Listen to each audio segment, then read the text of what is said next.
Flash Wolves against King Zone, where they use Kha'Zix to get in the middle of the team and take away the Elder with a very nice set-piece play and double aggressive bans towards Moojin. They don't want him controlling the pace of the jungle, and we know that Broxah is much more on the Trundle and more farming side of things, at least in the early game. And a trend that we have seen from teams early on in the tournament was taking Bwipo off a lot of his comfort picks. Things like Sion and Gangplank have been very regularly banned away from him, and he hasn't really steered much towards things like the Cho'Gath either. So I'm interested to see if they look to replicate that strategy, maybe put him on an AP carry again, where on day one, Fnatic did not have the best of performances. Well, the Trundle you brought up in the jungle for Fnatic, Papasmithy, is the second ban here for the Flash Wolves, so they're not just targeting that top lane, while Fnatic's final ban of this first rotation is going to be the Rakan, as Flash Wolves pay respect towards Rekkles, removing the Trist. Let's talk about what's up, because there's two factors to talk about here. Both of the Betty specials are up in the Ezreal and the Varus. Those were the two AD carries that he's prized this tournament. When it came to junglers, Broxah had really been focused on the Trundle and the Skarner, which is also available, but he wants to take the Olaf. It's the better part of the jungle matchup, as Olaf is strong into Skarner.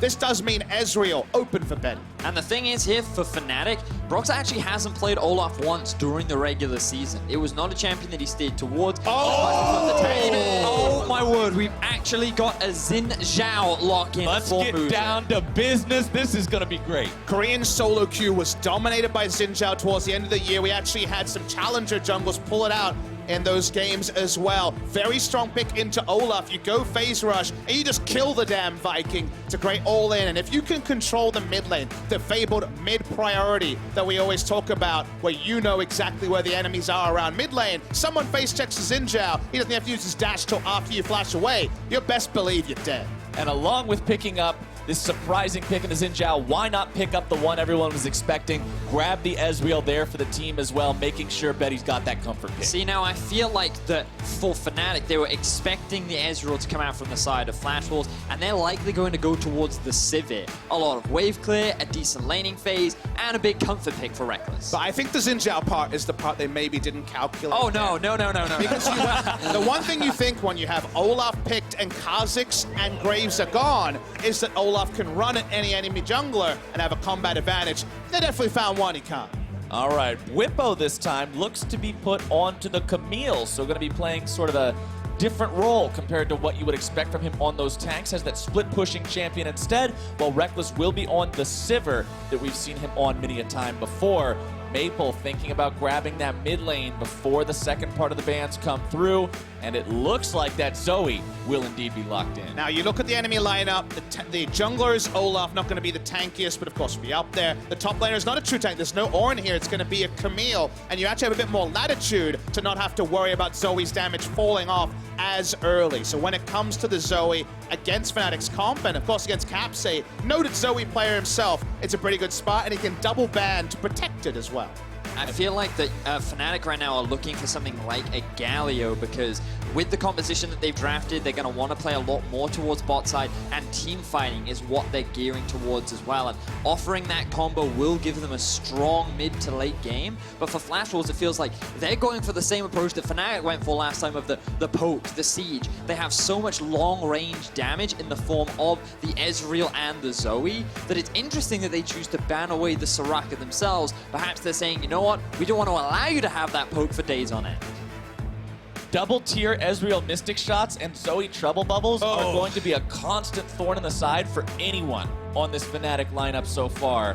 Braum banned away now by the Flash Wolves, along with that Vladimir you guys already mentioned. Soraka out of the picture. Does Fnatic want to take out another support, or where do they decide to focus? I feel like they should just ban out Ornn. It's an extremely strong top laner, one of the most popular in the current MSI tournament. It offers you safe engage. It's one of Hanabi's biggest comfort picks, and I feel like that while you can do fine as the Camille into the matchup, it's just kind of a free champion for Flash Wolves to pick up. That kind of gives them a bit of everything.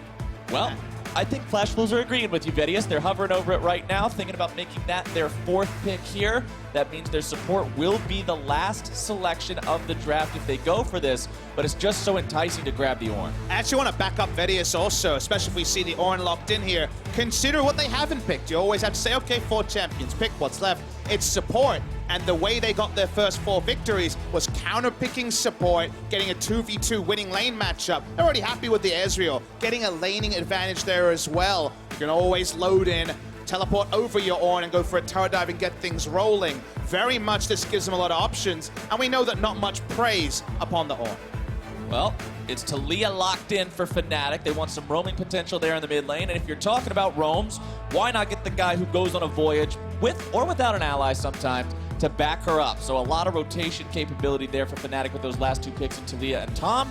As Flash Wolves have that last support pick to think about. Up against something like Tahm Kench, Morgana could be seriously intimidating. I mean, it's interesting because if the binding lands onto Tahm Kench, you can definitely shut him out, and it complements the pick siege style of play that Flash Wolves have kind of drafted for themselves. But when a target gets caught, you have the Tahm Kench consume to then save that target. You also have a spell shield on top of Sivir, so I feel like in terms of the pick potential, it's slightly mitigated, and it's slightly harder to execute. But when there's all this threats coming out, when you're grouped up against a tower, there's so many different things that you have to be careful of that it's difficult to compensate for them all. It's a really exciting draw. There's a lot of little nuances we'll get through as they show up in the game when it comes to attacking bot lane, because we know Taliyah loves to go bot lane. We know that Flash Wolves are counter-picking support to take the bot lane turret. What is Tahm Kench going to do? Well, he wants to roam and get a jungler to help him, but he's going to be pushed up by double range. There's a lot going on at bot. And you know, we've talked a lot about the drafts as a whole, but I have no idea what Moojin's going to do on this Xin Zhao. I must admit,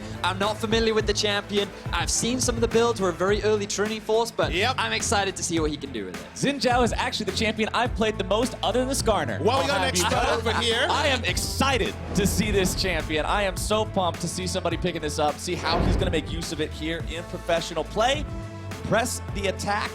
Will hopefully be the interesting decision there for the rune. We know that there's a lot of different options on the Xin Zhao. You mentioned the phase rush earlier. We heard the phase rush coming out as one of the things that we see from, I believe it was you actually, Papasmithy, that said in the Korean ladder. That's one of the strategies. Press the attack, Electrocute really is another one if you want a little bit more burst. There's a lot of different things you can do, but this time around it is press the attack for Moojin on the Xin. They all help you do one thing, Flowers. They help you go in. It's a one-way trip. Help you be a man. Let's see what he can do on the Rift here today. We know this champion can run out of control. We know he can snowball against whoever dares to go up against him if he plays it right. And we'll see if Flash Wolves can continue that win streak and stay undefeated. Clearly the crowd is a little one-sided. I have a lot of experience, of course, being in the LCK studio, letting the crowd chants come through. Very one-eyed crowd. They want to see the hometown favorites come through. Of course. And remember, in terms of the standings, what this means as well, because after RNG secured the win over Kingzone, Fnatic, not having the head-to-head record against RNG, makes climbing that much harder. So if you can take a game off the team that is yet to lose, it contributes a lot to moving up in the standings, but that speaks to how difficult it is as well. This Flash Wolves team has not lost a game yet this MSI, completely defying expectations and crushing the competition. And at the opening of the day, we heard from them how they were initially being like, okay, our goal is to win 1 game, and now we've won 6. Just the incredible momentum this team has had so far, the successes they've found. And it hasn't been games that look like, oh, wow, yeah, I guess they sort of won that one because their opponents messed up. They've played some clean League of Legends, and now their ward will spot out Fnatic, moving towards the Flash Wolves red. Evolution to the level 1 meta is something that hasn't really been talked about at MSI, but lots of late invades, 1 minute 30 timing invades. Of course, they famously Kingzone caught MLHG unaware in the previous game, wasn't enough for a victory, but got them a big lead at the start. This time it's going to be spotted, so nice ward placed. They're trying to set up vertical jungling here that will allow Camille to push up with no fear of a jungler coming out topside. There's going to be a cost, and Xin Zhao had the early information to know exactly where to path, so he won't be starved for camps like MLXG was in our game 1. Surprised that Caps decided not to ward the entrance to their half of the jungle because they're expecting Moojin to have no knowledge of this, but with a good early ward from Flash Wolves, they know exactly what the jungle is doing. Now the ward will... No. Caps, place your ward, my buddy. He did. Oh, he did? My apologies. He went for the safest possible ward as he walked back up. Onto the Raptors, yes. He was afraid of being audaciously charged to death. That's very true. So went the most respectful route, but Moojin does pick up 2 big buffs. And just to answer your question earlier about build, the big build for a long time in Korea, which we may not see here, was Warrior, Trinity Force, and then a static shift for more burst. There wasn't enough burst in the first 2. They want more. The crit Xin. Oh, yeah. Yeah, and I feel like that with Olaf, when he came into the meta, a lot of different teams kind of came up with potential answers. Skarner was like one of the ones that could kind of match him as well. And it was Xerxes here in Europe that was a big advocate for the Trundle in the jungle. And it feels like that as these have developed, I can see Xin Zhao being a great skirmisher up against the Olaf, going for press the attack in those extended trades. I feel like that he has the ability to win out in those 1v1. The power of Olaf is he runs in and you have to run away because you can't take the all-in if the first axe hits. Xin Zhao just says, you're in range for my charge, and goes in as well and has that damage to try to trade with him. So I always love the aggressive sides rather than the ones that can escape better, like a Sejuani. Exactly. The bubble connects on to Caps. Follow-up from the Paddle Star takes him down to about half HP as Moojin jumps in towards Broxah. Broxah low on mana. Moojin with that mana advantage. Also got to be careful, though. Broxah capped into trouble. First blood and taken down by Maple. Extremely delayed flash there from Caps, thinking that he could go for this trade, but he was standing on top of his passive. He couldn't get the full Q off, and without that extra bit of damage, there was no way in which they were going to win that skirmish. And Moojin and Maple were of one mind to find a way to go in, whereas Broxah's first thought was to pull back, even though he had hit the first axe. It could have been an attempt at an all-in. They didn't want to have the worst-case scenario happen. Still Flash Walls pick up the kill. I mean, Broxah, he had little to no mana, so you can imagine that maybe even after hitting the first axe, he didn't feel confident enough going in. And Caps taking this initial poke of damage, you think, okay, not great situation, obviously, a decent trade back for him, but there, Broxah right now, after throwing the first axe, no mana, the W misses, and at this point I'm thinking, Caps, you need to flash to dodge that Q, but instead he sticks around, and Moojin dives in, ready to secure the kill. Never want to play chicken with a Xin Zhao, and both of them walk up, and the Xin Zhao walks away. Pretty happy, no kill credit to him, but Maple already with the lost chapter on the first part. And that's the thing about the Xin Zhao as well. The charge is point and click. There's no way you can miss it. It's not a Jarvan combo. You always are going to be able to find your way onto that opponent as long as they're within range. Caps now a little bit behind. We'll have to see how well he can recover. Remember, these two mid laners, like we said, have had the strongest performances so far here at the tournament. So just one death at the Raptor camp, I wouldn't be counting Caps out just yet. And they have met before. The last time these two teams met, it was quite a competitive series. You can just see that the goal difference at 15 and 25 was not that big, but it was Flash Walls that were primarily in control. It was one deciding fight around the middle lane that swung a big advantage over to Flash Walls. Maple found some significant flanks that just ripped through the lineup of Fnatic. Should be mentioned that for that game, Flash Walls did have the outscale team fight, so they were pretty happy with the fact that it went quite even in the early game, only 1,000 gold. They turned on later when that turned on. Eventually, they just looked like one Vladimir Ornn combo would get them over the line. So while they weren't necessarily in control fully, they were still happy with the game extending. This one's a very different predicament. And speaking of predicaments, we got a lot of Fnatic members up top. Fnatic looking to set up the three-man dive against Hanabi up here. No level 6s available besides Bwipo just yet.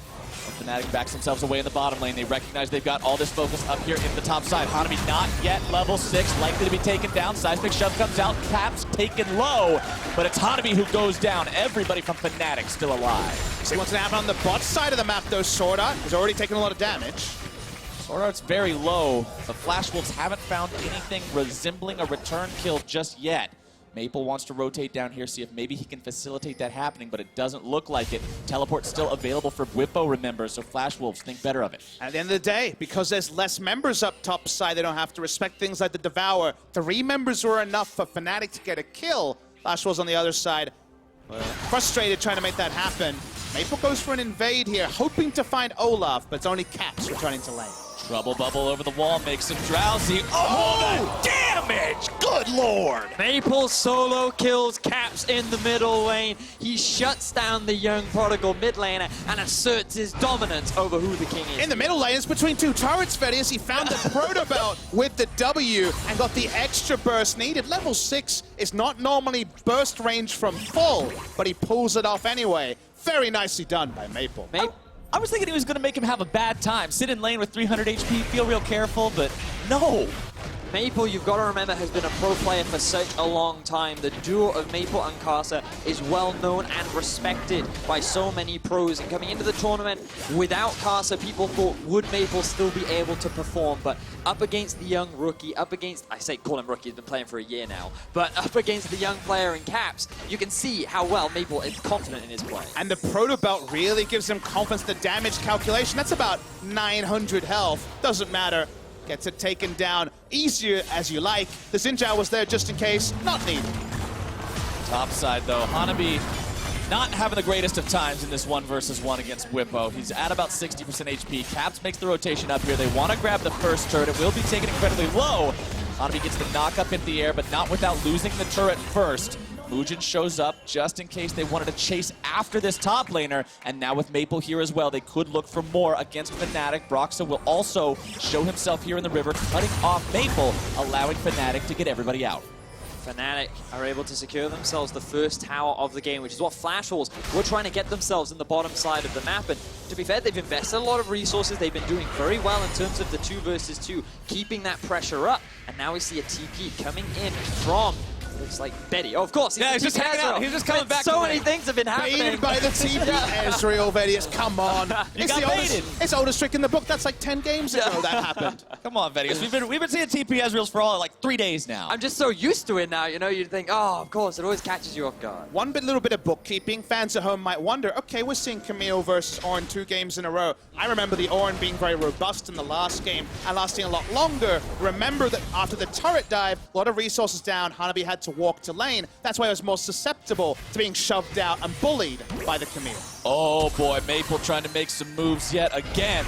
The flash away from Hylissang keeps him safe from that sleepy trouble bubble's consequences. As long as you avoid the big hit from the paddle star afterwards, the bubble itself isn't going to necessarily send you to the grave. It does get thrown out again. Will fall into the trap mode as Caps steps on it, but dodges the paddle star afterwards. SwordArt now potentially in some danger, looking to be cut off by the Weaver's Wall. Does have to use the flash. Do remember, we're seeing more here, but Maple probably exit at this point. Do remember, this is actually the first game that Flash Wolves haven't picked up first turret. We get to inspect their gameplay, or when it comes to access to the map, there's actually more access to Fnatic than any other team that has played Flash Wolves at MSI. Something we also haven't touched on yet is the fact that Bwipo is playing Camille, and he has yet to do this so far in his pro play. Typically, we see him on the tanks, we have seen him a bit on the GP, but when it comes to carries, he was not the man that was kind of expected to play that based on his playoffs performance, and now he is kind of being put with the responsibility to be one of the big damage dealers, be one of the big threats going up against him. And I think that was most people's takeaway message from game 1 and 2, or day 1 of MSI, was no more of the Swain, no more of the Vladimir, back to Sion, back to what you know. Like you say, we get to inspect him on a very different side of the champion pool. We know he plays the carries. Previous to coming to the pro play, was known for champions like Jace and those carries. But actually executing at the pro level, being able to apply enough pressure to make up for your lessened teamfight impact compared to the Ornn is something we get to watch closely. Well, with first turret already under his belt and a 25 or so CS lead, he's been having a good game thus far as we are just about to crest the 11-minute mark into the game. Checking up on the other lanes as well, it's a CS lead in the bottom lane for the Flash Wolves. Betty, this AD carry who's just, as the analyst zone said at the start of the day, in a tier of his own so far, obviously winning the lane up through this point, considering he's also got the support advantage in Morgana versus TK, and in mid lane, Maple also having the farm advantage over Caps there. Again, something I want to stress is that Flash Wolves have been best able to set the pace of a game because they took first turret, and from there, they were going to hit their checklist and play very cleanly. They are behind in tempo. You need to play a different style where you sacrifice the minimum. They might have to sacrifice around an Ocean Drake. All right, you minimum use this turret. Moojin going after this Drake. Xin Zhao, another champion that's very adept at soloing those down rather early, just due to the way the kit works and the fact that as long as you have the mana, you can spam the abilities very effectively. He'll pick that one up for his team, give them some extra regeneration to facilitate staying around in these lanes just a little bit longer, as now the plays are looking to be made. It's Hylissang coming in behind the bottom lane of Flash Wolves. SwordArt, no flash available. Remember, over the wall they go. Hextech ultimatum going to be issued. They do take SwordArt down. Betty barely going to be getting himself away. Moojin can't quite find the damage, uses the ultimate, looking to get himself out. Can't quite do it. Rekkles grabs the kill. It's some kills going over, but there's also some coming right back. They grab the kill into Broxah with the True Shot Barrage. Hanabi getting himself out, or at least trying to, as Bwipo comes in from behind, not quite finding the hit from the second part of the hook shot. Hanabi goes down to Caps. Maple comes in from the side, finds a long-range paddle star. Betty's there as well, but the Mystic Shot will not find the kill just yet. Maple gonna be taken low and down. Caps gets that one. That was sick from Bwipo, punishing the fact that Maple used his ulti. He gets himself the shutdown. Fnatic find a successful fight, but Flash Wolves still played that as best they could. Bwipo needed one to get his eye in, but the second one was lethal, taking down another member of the Flash Wolves. This is what happened when you don't have that control over the map. Flowers, you have to play a bit differently, and the collapse was beautiful.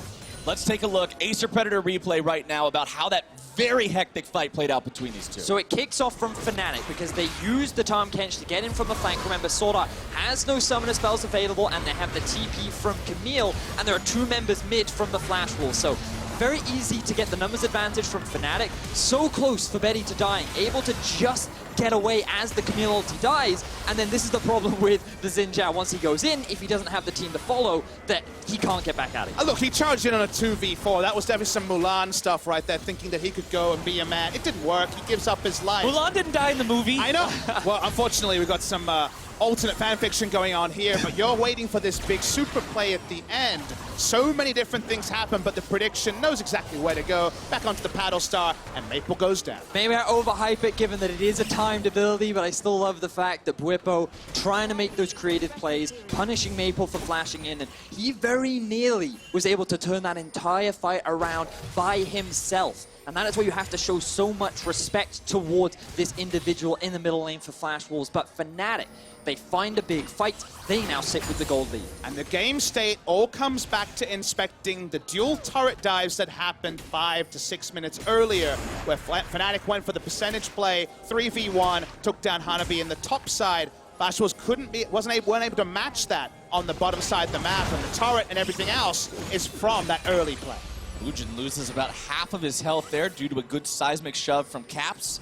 Caps, of course, rebounding after those first couple of deaths. 2, 2, and 2 now on this Taliyah. Having the Archangel Staff stacking up so he can get that Seraph's Embrace as soon as possible. Make sure he's got that extra shield, that extra power with this champion. 24.8 thousand to 22.8 thousand gold. Fnatic, off the back of their early plays, have found themselves 2,000 gold up against the current undefeated team. But you know, Fnatic have found themselves in leads before, and they haven't been able to close things out. The next couple of steps are going to be very important because for Flash Wolves, they're a team that always find avenues back into the game. Moojin, he's level 10 on this Xin Zhao. He has a 2-level advantage over Broxah. We're yet to see the full pick prowess of this composition come into its own yet. And once these towers start to fall, once Flash will start grouping up, that's when Fnatic have to be very scared of the risk that Flash Wolves composition can bring. And because they have this Camille, it's always about how much further have they moved their map play. Bwipo's been there for about a minute now, waiting for a play onto the Zoe once again. But when it is the Camille, when it's not the team fight tank in Ornn that's all about the TP play, you have to be a bit more critical of how much they can move forward. Sure, there's the chance to put push rounds to the game, but a ban buff comes in, it's an Ornn throwing out the ult, things might fall apart for Fnatic. See Fnatic having a good idea of where Moojin is as he clears out those wards. Obviously, they know that he's hanging around the bottom side. They don't want to find themselves vulnerable to any of those ganks that he could potentially show up for. You can see in the inventory that he's got the Ruby Crystal as well, working towards the Phage. He buys that now. He has the daggers in inventory heading towards that Trinity. And look, just like Nocturne, if you're going to go tank on Xin Zhao, you should have picked something else. So basically, you're kind of priced in. Go for a pretty heavy carry build. Might even go for a Guardian Angel next after that, and then kind of find some situational items after there. But like you note, Flowers, he's behind when it comes to any sort of kill involvements. 2 assists only to his name. And a slow Trinity Force from the jungle is about 23, 25 minutes into the game. It doesn't feel good. No. And you already talked about it, Papasmithy, about how the difference in trading towers was so important. Just imagine how much more control of the enemy jungle Moojin could have had if that bot tower had fallen, if Flash Wolves could started grouping up a little bit earlier, and Fnatic successfully denying that dive, keeping that tower alive, and then finding a play down in the bottom side of the map is all turning in their favor as Maple now needs to be very careful.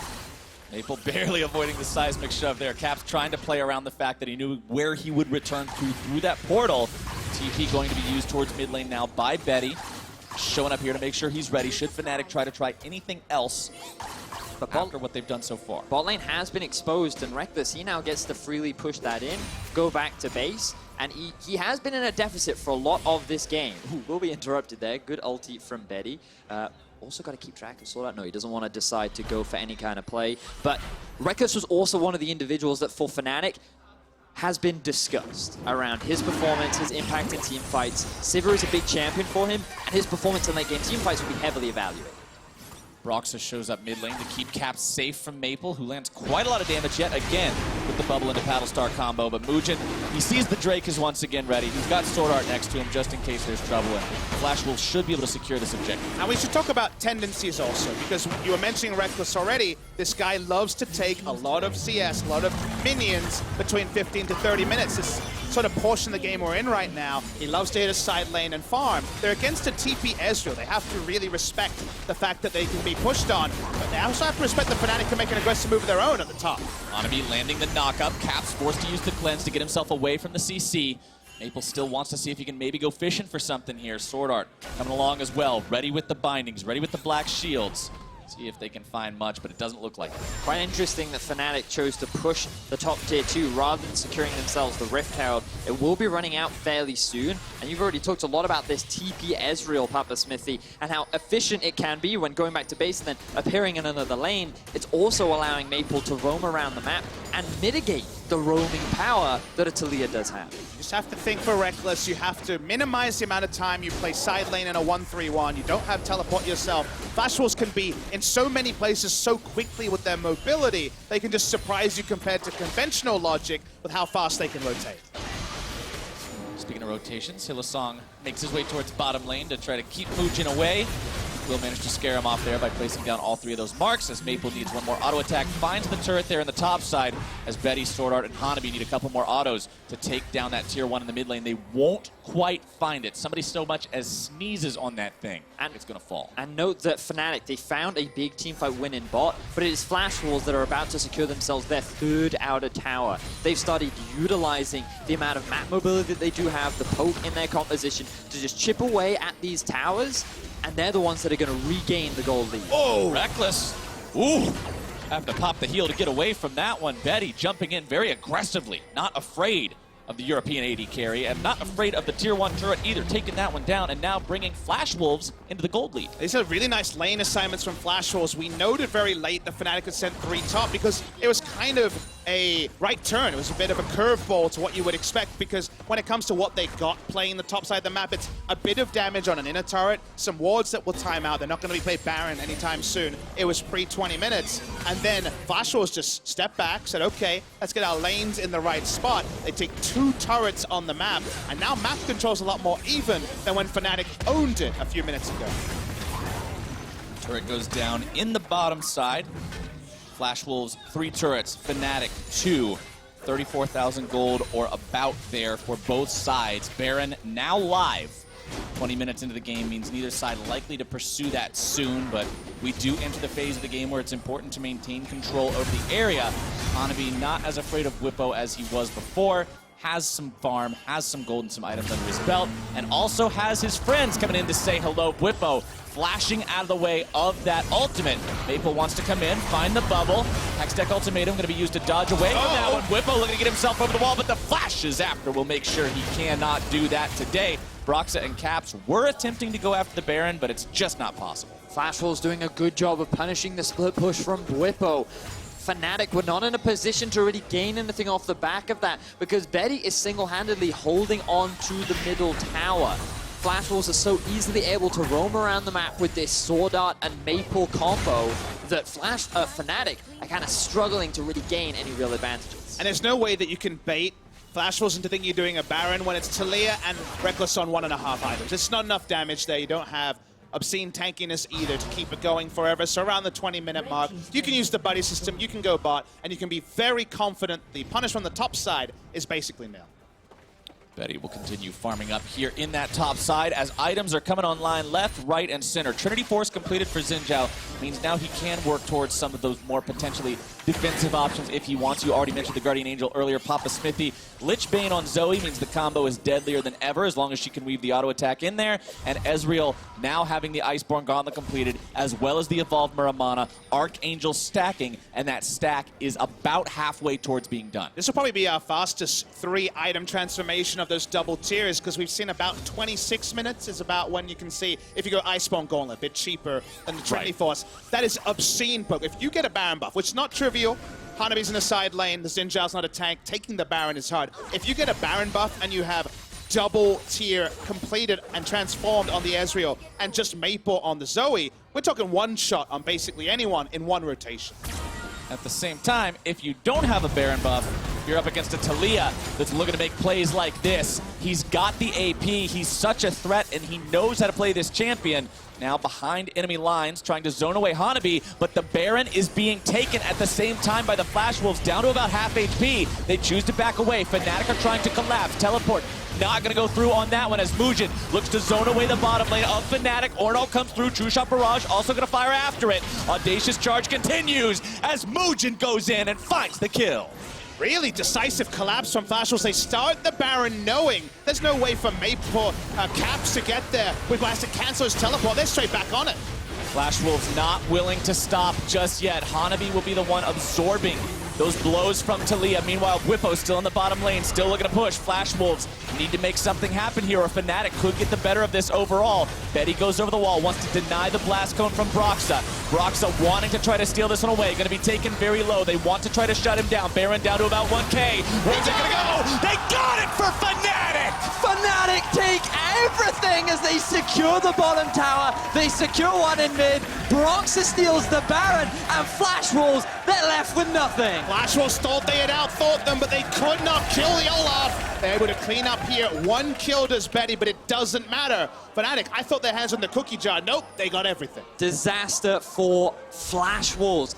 They were playing that so well. The fact that they forced the TP out of Bwipo, they were committing to the Baron. All they had to do was secure it and back away. But Broxah with the steal, Moojin with the early smite. Flash Wolves, they could not secure. It's a different day, and we have to remember they did not set the pace of the game, and they end up getting rushed. This actual overall macro play is immaculate from Flash Wolves. They forced Camille to basically either die teleporting in or not show up.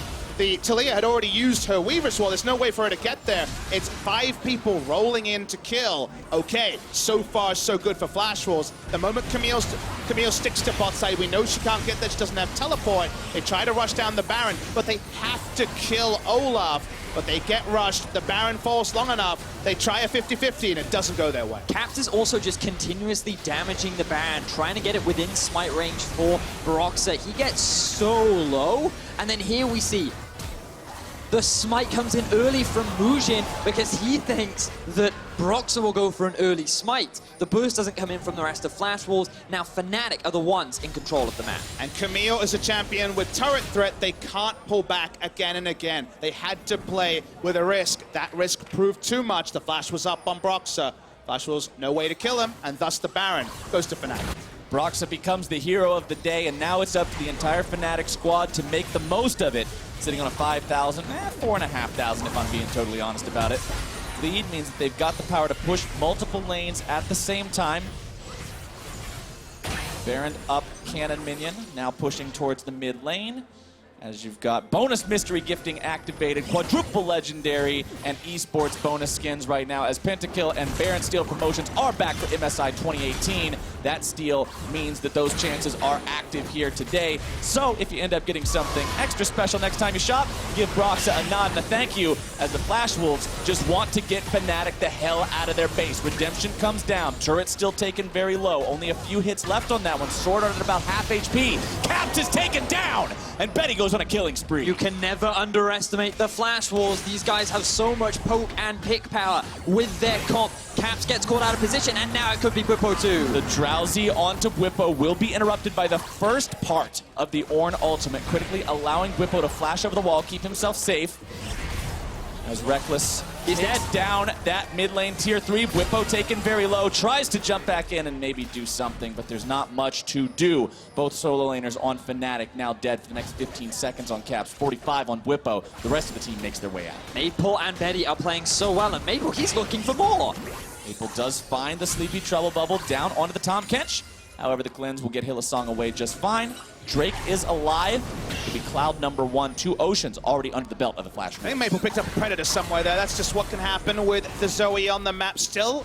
Fnatic with a pretty poor siege comp. The Taliyah and the Sivir couldn't do turret damage until they had gone for the kill onto the Camille. They break the base in 2 spots. They take out the bot lane inhibitor. There may be a Drake claim, but nothing to write home for Flash Wolves, and Fnatic are really only one team fight away from a game victory. But the thing is, the way in which Flash Wolves are playing and the fact that for a lot of this game, it feels like that Maple has been finding constant picks. Fnatic fans are probably still a little bit worried because every time they get close to this tower, a single Sleepy Trouble Bubble, a single Morgana binding will result in a member dead, and that's when the Flash Wolves begin the chase. And that's what we were saying even back at the beginning of the draft, when you have the nature of a split-pushing top laner, when you have a jungler that's more of a fighter instead of a pure tank, that's the risk you run against something like a Morgana, Ezreal, and Zoe composition. You've got to be so careful. And then when it comes to pure team fights, they actually don't necessarily have the true 5v5 advantage. Sivir usually profits out of an extremely strong front line to allow her to do consistent damage. She doesn't have that. She has a fighter, and she has Olaf, who can really only spend so much time in the front line with a build that's about amping the Sivir's damage than anything else. So when it comes to getting impact out of Rekkles, tricky, whereas maybe even Moojin can be a fighter of his own the moment that Ornn occupies space in the front line.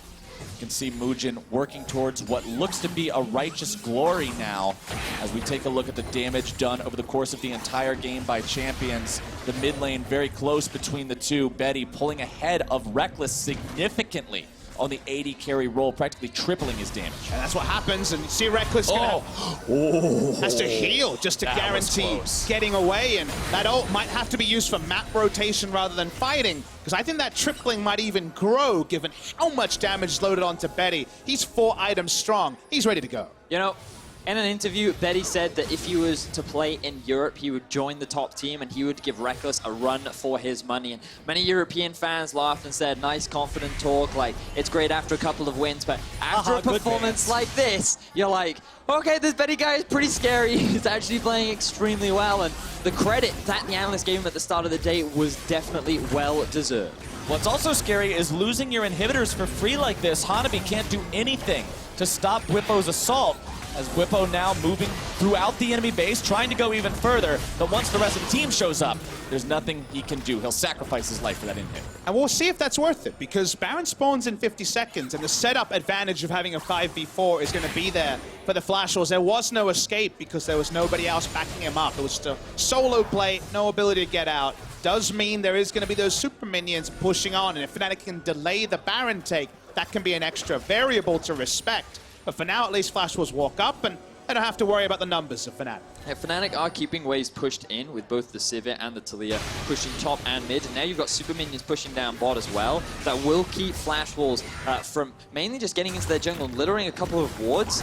But as you rightly said, it's Fnatic just stalling things out, waiting for Bwipo to respawn. This Baron's going to be so difficult for Fnatic to take, though, because we always talk about this poke and pick power of Flash Wolves comp. That is made even more lethal when you have the Baron debuff applied as well. You're taking damage from the Baron, you're more susceptible to extra damage, and you think about the amount of magic damage that's coming out of Maple and Betty, a single missed position could cost you everything. Hylissang not where he needs to be right now whatsoever. Caught out by the CC and brought down. Betty goes on a rampage with that one. 4-0 and 3 here on the Ezreal at 35 seconds until Hilly's back in the picture. Must admit, I looked at the map and wondered why he was there, and the answer was there was really nothing to be there. There's no reason at all, so I guess that's a donation, and they'll take the donation and go straight for this battle. Not all questions have answers, Papasmithy, and right now the question for Fnatic, how do we stop the Flash Wolves Baron? Can Broxah do it again? The man worked a miracle once, but water can only turn into wine so many times. We'll see if he can pull it off here again. TP coming in, Flash Wolves looking oh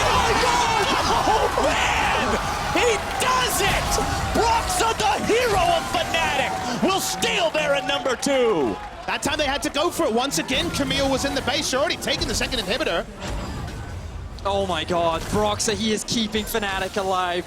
Give this man a raise because he is playing beautifully right now. Flash Wolves, they're doing everything that they possibly can to regain advantages. They find picks onto key members of Fnatic, yet they cannot secure that Baron. Because they're playing in a pit of fire. They played 6 games in a row where they controlled the pace, but from the early turret take, they've been rushed around Baron twice. Credit to Broxah picking up the smite both times, but he's in a position to do that because all the dotting of the I's and crossing of the T's that the Flash Wolves could do for the last 3 days have not been possible today. You have to imagine if this game would still be even going on if Broxah hadn't stepped up the way he had in those 2 clutch moments.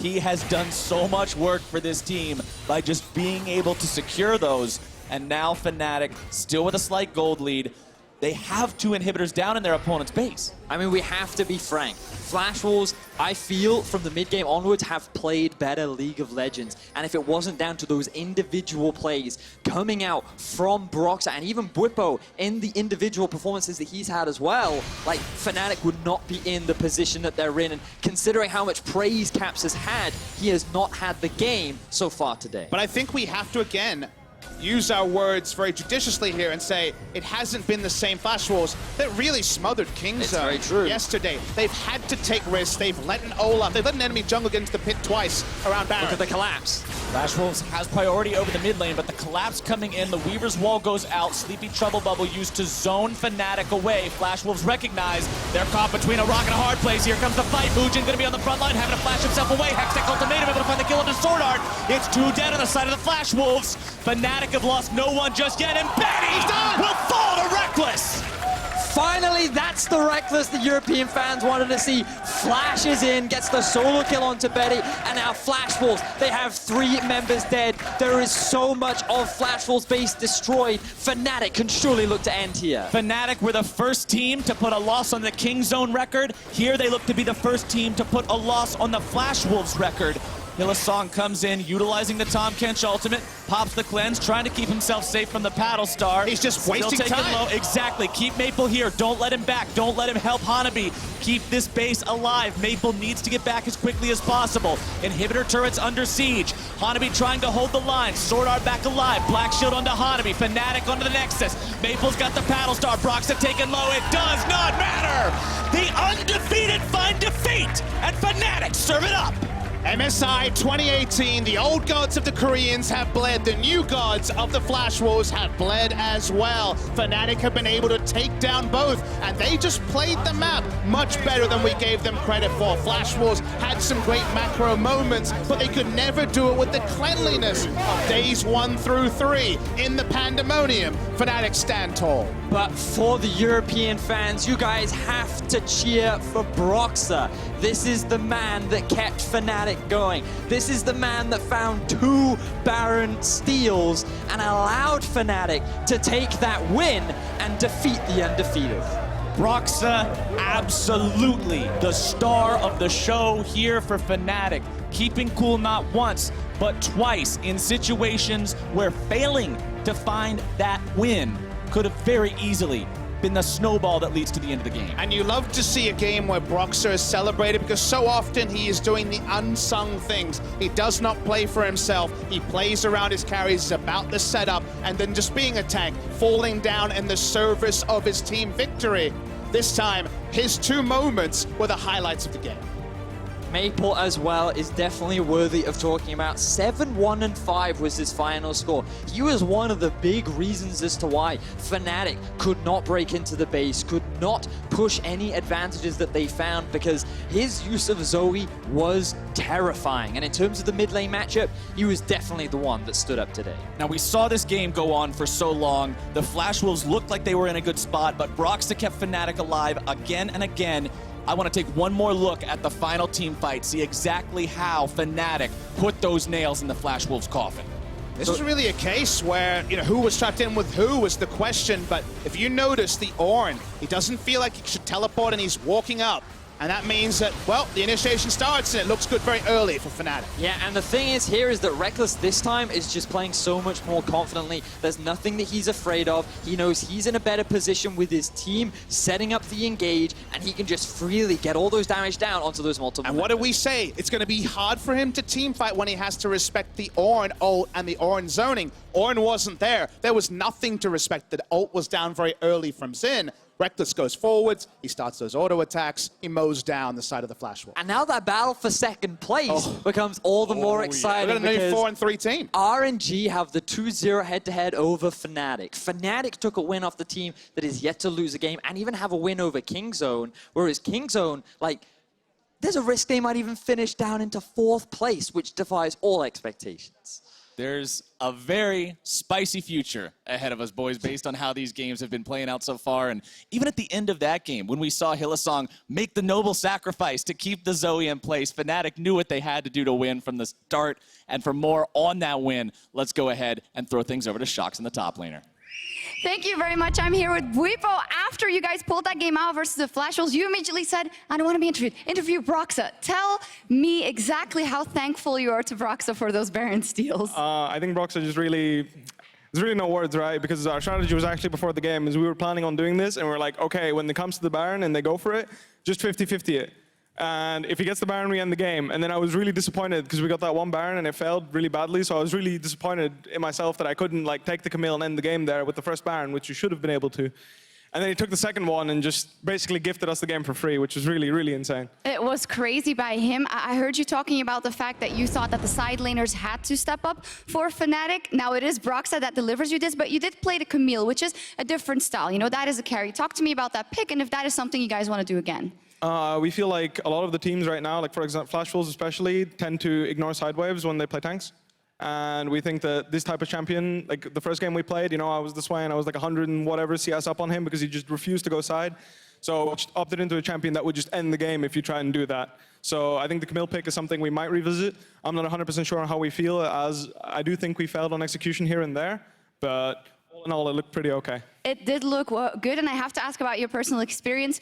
There was a bit of up and down. After the finals, I talked to you. You caught a bit of flack for being too confident, but you came here and you beat Khan. So where's Bwipo's mind at right now? Right now, I just want to make sure our team gets out of groups. Once we lock into Paris, I might be a little more active and pipe up a bit more. But right now, I'm just trying to be humble because, honestly, we need to get to Paris. I think as Fnatic right now is our biggest shot. The tournament's incredibly competitive, and even in the games we played, even the games we lost, I feel like we could have won those games. We could have been the 7-0 team right now. And I hope we get to show that form in the playoffs if we do get there. So I'm just trying as hard as possible to get us there. Okay, fantastic. Well, these guys are all rooting for you. Fantastic job. Congratulations, Bwipo. Over Thank to you. guys. Thank you so much. Thank you very much, Shox. Bwipo recognizing the craziness of the group stages, saying that the way the team has looked at it up to this point is that they could have been the 7-0 team at this point. But guess what? They're the first team to hand Flash Wolves a loss here in this very ugly game.